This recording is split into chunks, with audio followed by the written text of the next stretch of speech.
Salut les amis! Aujourd'hui, on répond à une grande question que plein d'enfants et même des adultes se posent. Qui est Dieu? Est-ce qu'on peut le voir? Regardons tout cela ensemble.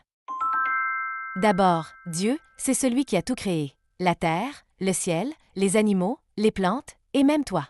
Dans la Bible, au tout début, il est écrit: Au commencement, Dieu créa le ciel et la terre. Genèse 1, verset 1. Dieu, c'est le plus grand, le plus fort et le plus sage. Mais il est aussi très bon et très proche de ceux qu'il aime. Alors, est-ce qu'on peut le voir? Pas avec nos yeux comme on voit une personne. Parce que Dieu est esprit. C'est ce que dit Jésus dans la Bible. Dieu est esprit, et ceux qui l'adorent doivent l'adorer en esprit et en vérité. Jean, chapitre 4, verset 24.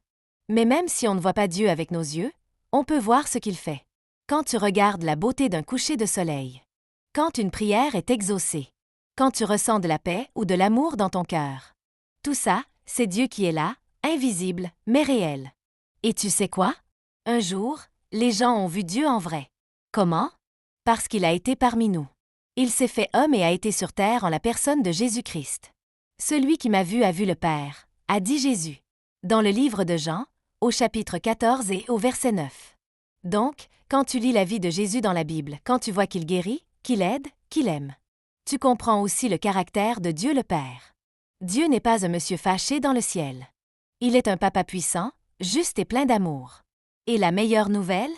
C'est que Dieu t'aime très fort, et il veut être ton ami pour toujours. Même si tu ne le vois pas, tu peux lui parler quand tu veux en priant.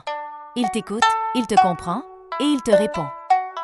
Alors, n'oublie pas de rechercher sa sagesse et ses enseignements dans la Bible.